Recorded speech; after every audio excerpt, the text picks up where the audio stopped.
Welcome to Municipality of Lake Cebu, Province of South Cotabato, where beauty blends with nature. Mali.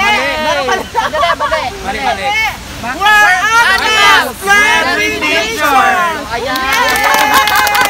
Ayan mga kapasabog, mga mare, mga anakshis. Since tapos na natin i-invade yung Municipality of Colombio at saka yung Province of Sultan Kudarat, andito na naman tayo sa South Cotabato. Specifically po dito sa Lake Cebu. Ayan, so bibisitahin natin ang Seven Falls. Baka makita natin dito ang pamilya nila. Ay, sorry. At sasakay po mamaya si Buta ng zipline. Ayan, abangan po natin. Tingnan natin kung kakasya siya at kakayanin siya ng zipline. Kung hindi siya mahulog doon sa baba. Ayan, so tara na, join. Let's start our tour today.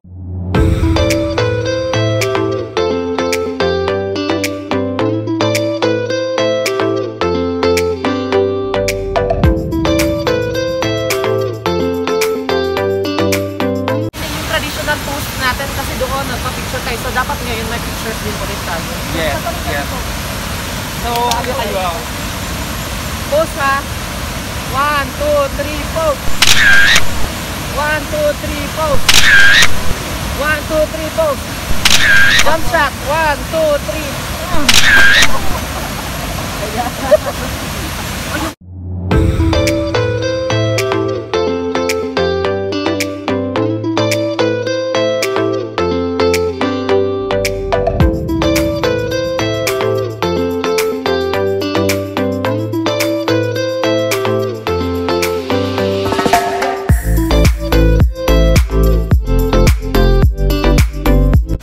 So pupuntahan na naman natin yung pinapasuotan nila ng traditional identifiers ng mga Tiboli, isang ethnic tribe dito sa Lake Cebu.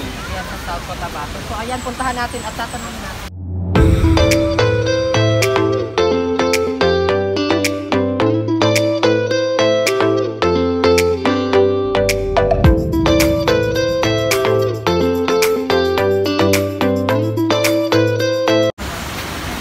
Ayan po, andito na po tayo ngayon sa may ang dress ng Tiboli. So, tatanungin po natin si Mara kung anong pangalan po nito. Ito po, madam. Anong pangalan ito?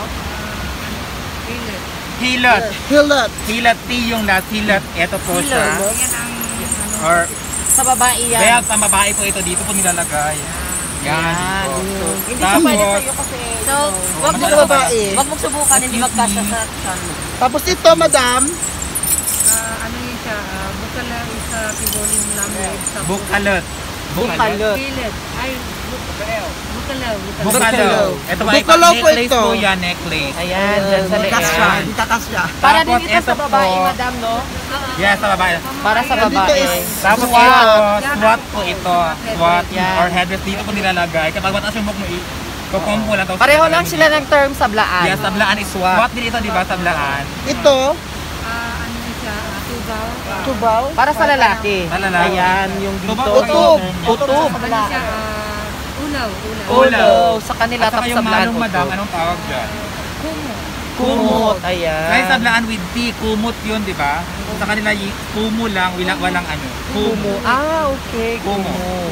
So ito, meron po silang short na pang lalaki at saka pang dress na ano. Tinalak pang siya, lalaki. tinalak. Tinalak po ito, may tinalak abaka. Ayan, so trivia lang po, itong tela ng tinalak is very exquisite po ito. Kung maaalala nyo, ginamit din ito ni Miss Oo, Catriona Catriona. Gray, Miss Universe Kung naalala nyo po 28. Hi, dito, Kat. ni Dito, Catriona dito Gray mismo. during his Yes. her time. At saka, according sa mga taga Tiboli, itong tinalak na tela na ito is hinabi galing pa sa kanilang mga dreams. Kaya nga tinawag sila ng na Land of the Dream Weavers. Ayan, yung South Cotabato kasi yung paggawa nito is galing sa dreams Actually, ng mga matagalan din ito bago matatanda nila nila at saka ginagawa nila ng design. Ayan. So ito yung panglalaki, yung parang chaleco niya. Anong tawag Partner ito, to sila, madam? pair. Ito po. Tapos meron din sila yung, kunin mo nga yung friend. Ito. Yan, ito. Para So, sa headdress ganyan yan niya. siya. Tapos, ganito. Tapos dito yan. Oo. Yan. Parang ganito. Parang ganito. So yung pambabae naman, Ito. Ayan, ano, Ito yung pababae, guys. anong tawag yun? Ano tawag ito po? garna silk. Kagal Nasib. So when we say Kagal Nasib, it's because ano siya, yung Unseen. talaga. Handmade na siya. Handmade talaga ito. Ayan, di ba ang ganda? So yung identifiers talaga ng colors ng Tiboli is usually merong red, black, yellow, at saka yung green. At saka yung mga designs na ito hindi lang basta-basta kinakabit. Galing talaga ito sa mga dreams ng kanilang mga elderly na ina-apply nila sa paghahabit. Ayan, so madam, magkano ba yung rent nyo kapag merong nagpag-picture dito? Ayun, ano siya, pati 50 pesos. Ayan po mga kaibigan. Murang-mura po, mga Mura lang. kapasabong. pesos lang po mga kapasabong. Akala ko So, mga tag 300 talaga. pesos lang po. pwede na kayong pumunta dito at magsuot ng ganito.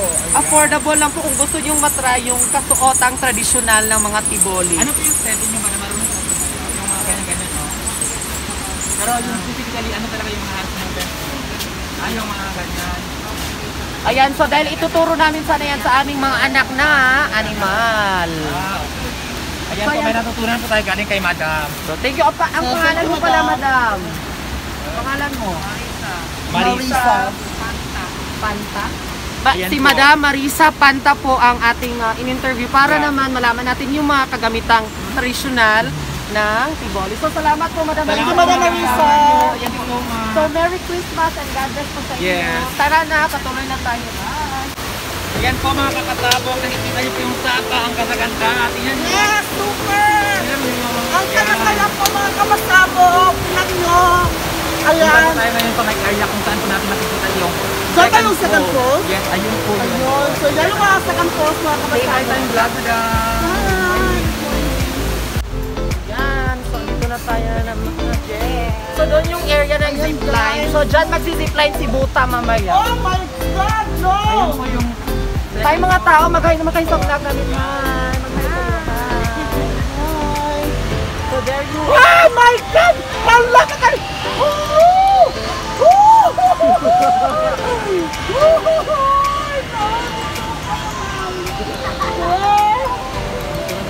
Tanawa na ako, mahulog ka! Mahulog ka dira ako, tanawa oh! So ayan, everyone, we challenge Miss Buta. Buta, sasakay po siya ng zipline. Good luck! Uy ma'am, kamo una ba yun? Uy! No, you're the one. Una gid ka ano nga. Kupos, oh. Yan, ganda, no?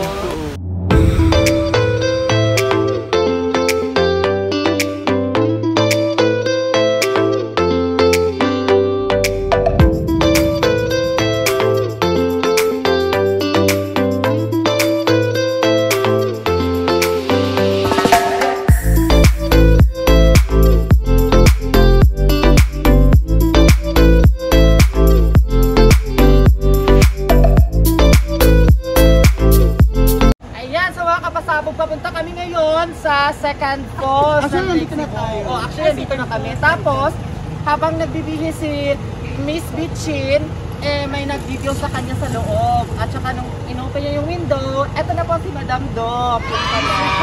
Ako ma-introduce yourself po para sa vlog. I'm Doc Lara de Asis Aluden. Doc, Lara de Asis. Aluden. Ayan. Taga-asan po kayo, ma'am? Taga Cotabato. Oh, Cotabato City. Nasa Malayo. Shout out po kay Madam kasi frontliner siya. Para ko Okay, meron daw silang clinic dito sa Soraya. Ano dinig kita, madam? Dito yung Clara Service. Ah! Madam Buta, alam mo. Eh, Madam, baka naman nakakapag ilong na po, madam. Nakatulog ko niya, ma'am, tanawin mo yung kilo. Madam, lagong ka ng ilong, sir. Ayan, so mga kapasabay na yan. Thank you very much. Thank you. 1, 6, 7, go! Super down, super down, super all the way. Woo! Thank you so much, ma'am. Thank you. Okay, ngayon punta naman tayo sa souvenir shop. Ayan. Yes! Ayan Kaya na, join us.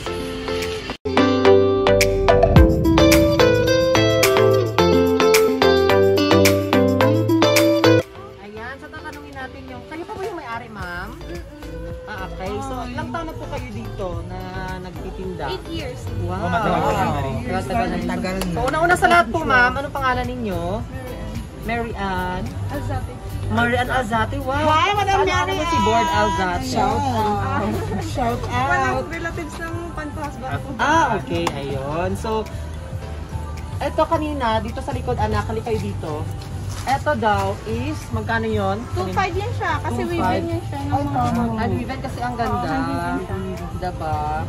Tapos, sabi niya kanina, merong, eto yung batik, yung 250. Oo, yung 250 hanggang Tapos, bewang lang. yung yun is is 400. 400 kasi malong yun.